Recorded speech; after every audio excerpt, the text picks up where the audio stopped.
جلد یہ عالم ہے سختی اور نرمی کی، گرمی اور سردی کی.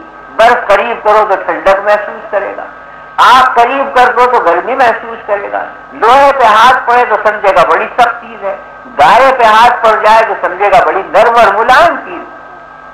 تو یہ تمام قوتیں انسان کے چہرے کے اندر جمع. حق تعالی شانہ نے وضو کے اندر سب سے پہلے تو چہرے کو لے دی. اذا قمتم الى الصلاۃ فاغسلوا وجوہکم، جب نماز کے لیے کھڑے ہو تو سب سے پہلا تمہارا کام یہ ہے کہ ابتداءً ہاتھ دھو کر کے چہرہ دھو. چہرہ مجموعہ تھا ان علمی قوتوں. فرمایا گیا کہ کلی کرو. آپ نے کلی کی تو زبان کے اندر جتنی کدورت آ گئی تھی جو اس میں گناہ یا معصیت ہوئے تھے وہ کلی کرنے سے جھڑے. وہ جو زبان کے اندر میلا پن آیا تھا گناہ اور معصیت سے، کلی کرنے کے بعد اللہ نے اس کو ختم کر دیا، نورانیت پیدا ہو گئی. فرمایا گیا ناک میں پانی دو، ناجائز خوشبوئیں سونگ کر جو کان ناک کو آپ نے خراب کیا تھا اپنی، جب ناک میں پانی دیا اور جھٹکا ناک کو تو وہ جو غلاظت جمع ہو گئی تھی ظاہری اور باطنی وہ نکل پڑی اور ناک کا علم صاف ہو گیا. وہ تکدر رفع ہو کر انقباض جاتا رہا، نکھراپن پیدا ہو گیا. اس کے بعد فرمایا گیا کہ چہرے میں آنکھیں تو آنکھوں کا میل کچیل سامنے نہیں ہوتا، کوئے میں ہوتا ہے اس کنارے سے اس کنارے. تو فرمایا گیا کہ جب وضو کرنے بیٹھو تو آنکھ میں تو پانی مت ڈالو مگر آنکھ کے کونوں کو صاف کرو انگلی لگا کر، جتنا میل کچیل ہے وہ صاف ہو جائے گا. اسی میل کچیل سے کدورت آئی تھی آنکھ کی قوت میں، جب میل کچیل نکل گیا وہ جو دیکھنے کی قوت تھی وہ نکل گئی اور صاف ہو گئی، ایک نورانیت اس میں پیدا ہو گئی. تو کلی کرا کے زبان کو پاک کیا، ناک میں پانی دے کے ناک کو صاف کیا، کوئے صاف کرا کے آنکھ کے بینائی کی قوت کو پاک کیا. اب کان رہ جاتا تھا کہ جس میں سننے کی طاقت ہے. اگر یہ فرما دیتے کہ کان میں پانی ڈال کے اسے دھویا کرو تو سارے بہرے ہو جاتے، کسی کی قوت بھی باقی نہ رہتی. حق تعالیٰ نے فضل فرمایا اور کہا دھونے کی ضرورت نہیں، مسا کر دینا کافی. اور مسا بھی مستقل پانی لینے کی ضرورت نہیں. مستقل پانی لوگے تو ممکن ہے کہ کچھ قطرے کان کے اندر ٹپک جائیں، بہراپن پیدا ہو جائے، قوت خراب ہو. فرمال اذنان من الراس، یہ کان جو ہے یہ سر کا جز ہے، تو جب سر کا مسا کرو تو کانوں کا بھی اسی پانی سے مسا کر دو. مستقل پانی لے کے مسا کرتے، ممکن تھا کہ کان کے اندر کچھ پانی پہنچ جاتا اور بیمار ہو جاتا انسان. تو اس مسے سے کان کو بھی پاک کرا دیا تو ناک بھی منور ہو گئی، منہ بھی منور ہو گیا، کان بھی منور ہو گئے، آنکھ بھی منور ہو گئی. تو گویا یہ جو علماء کی بستی تھی، یہ جو اہل علم بیٹھے ہوئے تھے، ان سب کو مقدس بنا دیا. آپ کی وضو نے پاک کر دیا تو علم کی قوت تو صاف ہو گئی. اب آگے عمل کی قوت رہ جاتی ہے تو عمل کا تعلق ہاتھ اور پیر سے. اسی واسطے قرآن کریم میں جگہ جگہ جہاں انسان کے عمل کا ذکر ہے وہاں ہاتھوں کا ذکر آتا ہے. فرماتے ہیں ذالک بما کسبت ایدیکم وان اللہ لیس بظلام للعبید. قیامت کے دن کہہ دیا جائے گا کہ یہ سب جو کچھ عذاب اور وبال تمہارے سامنے آ رہا ہے یہ تمہاری ہاتھوں کی کرتوت کا نتیجہ ہے. اللہ نے ظلم نہیں کیا تمہارے اوپر، جو تم نے کیا تھا وہ آنکھوں سے دیکھ لی. وَمَن يَعْمَلْ مِثْقَالَ ذَرَّةٍ خَيْرًا يَرَهُ وَمَن يَعْمَلْ مِثْقَالَ ذَرَّةٍ شَرًّا يَرَهُ. ذرہ برابر خیر کرو گے وہ بھی سامنے آ جائے گی، ذرہ برابر شر کرو گے وہ بھی سامنے آ جائے گی.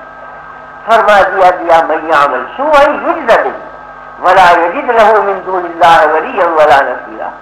جو برائی کرے گا اس کا بدلہ بھگتے گا، اس کے کوئی ولی اور نصیر اور مددگار کام نہیں آئے گا اللہ کے مقابلے میں. اللہ ہوگا اور بندہ ہوگا اور اس کی کرتوت بیچ میں ہوگی.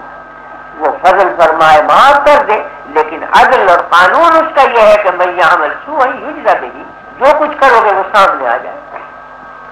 تو جتنے بھی عملی حرکتیں ہیں وہ ہاتھ کی طرف نسبت دی جاتی، ہاتھ کی کرتوت. پیر تو حقیقت میں ہاتھ کے تابع، عمل کرنے والا ہاتھ ہے، پیر عمل نہیں کرتا. پیر تو عمل کرنے کی جگہ پہنچا دیتا ہے ہاتھ.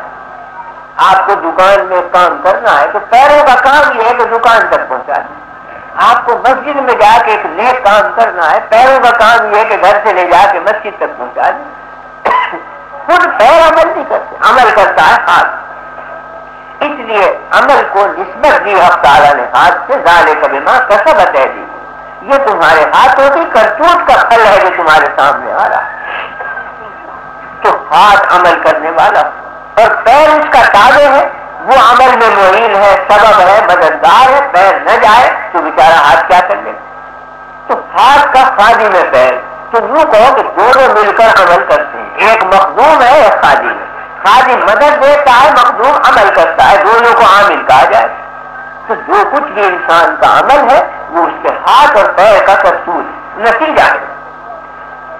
حق تعالیٰ نے اس قوت عملی کو پاک کرنے کے لیے وضو میں ان دونوں چیزوں کو دے دیا، فرمایا کہ ہاتھ دھو وَأَيْدِيَكُمْ مِنَ الْمَرَافِقِ، ہاتھ دھو کوئی نہیں ہوتا، اس بات سے کہ عمل کا تعلق کوئی نہیں کرے، بازو ہونے تک کوئی نہیں عمل میں ہاتھ اٹھاتا، عمل اتنے ہی ہاتھ سے کرتا، اس کا گناہ فرض بتلا دیا۔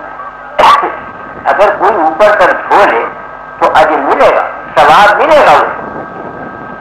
حدیث میں ہے کہ حضرت ابی ہریرہ رضی اللہ عنہ جب وضو کرتے اور ہاتھ دھوتے تو کونیوں تک نہیں مونڈوں تک دھویا کرتے، ہاتھ اٹھا کے یہاں تک پانی پہنچاتے۔ لوگوں نے عرض کیا کہ حضرت آپ اتنا مبالغہ کیوں کرتے ہیں کہ مونڈوں تک ہاتھ دھوئے؟ فرمایا کہ حدیث شریف میں فرمایا گیا ہے کہ جہاں تک وضو کا پانی پہنچے گا جنت میں زیور پہنائے جائیں گے، تو میں چاہتا ہوں وہ تک زیور پہنچ جائے، میرا سارا ہاتھ لگا ہوا ہو زیور کے اندر۔ کہ یہ ہے تبرع کہ جتنا زیادہ کوئی بڑھانا چاہے، جتنا میٹھا کرنا چاہے شکر ڈالتا ہے، مگر ایک ہے معین مقدار جس سے پیالی میٹھی ہوتی ہے، وہ تو چمچہ ہے 2 چمچ۔ اب کسی کو بہت ہی زیادہ میٹھا پینا ہو، خاص عادت ہو، تو کوئی رکاوٹ بھی نہیں، وہ پی لے۔ ہمارے حضرت مفتی صاحب رحمۃ اللہ علیہ ہمارے اکابر میں گزرے ہیں، حضرت مولانا عزیز الرحمان صاحب رحمۃ اللہ علیہ شکر بہت زیادہ پیتے تھے۔ تو ایک دفعہ حضرت مولانا حبیب الرحمان صاحب رحمۃ اللہ علیہ کی مجلس تھی اور حضرت مفتی صاحب بھی تشریف رکھتے تھے، صوفی محمود صاحب سہارنپوری بھی، تو چائے بنانے والے تھے صوفی محمود صاحب، انہوں نے حضرت مفتی صاحب کی رعایت کر کے بجائے 2 چمچے کے 3 چمچے ڈالے اور عرض کیا کہ حضرت کافی ہے، فرمایا ذرا کچھ اور ڈال دیجیے۔ انہوں نے 1 چمچہ چوتھا اور بڑھا دیا۔ انہوں نے کہا حضرت بس کروں کہ جی ہاں، گویا اگر ایک اور بھی پڑ جائے تو کوئی مداخلہ نہیں ہو، 5واں چمچہ اور ڈال دیا۔ پھر کیا حضرت کافی ہے؟ فرمایا جی ہاں کافی ہے، اگر کچھ بڑھا دے تو کوئی مداخلہ بھی نہیں۔ صوفی محمود کو مذاق سوجا، انہوں نے وہ پیالی کی شکر پھر اس میں الٹ دی، وہ جو شکردانی تھی، اور شکردانی میں چائے بھر کر کے حضرت کے سامنے پیش کر دی، مسکرائے۔ تو بہرحال حضرت مفتی صاحب رحمۃ اللہ علیہ شکر زیادہ پیتے، تو ایک تو ہے مقدار عادت معین جس کو عام پیتے ہیں، بعض حضرات کو خصوصی رغبت ہوتی ہے شکر سے۔ اسی طرح سے اعمال کے اندر ایک تو معینہ بدلہ ہے،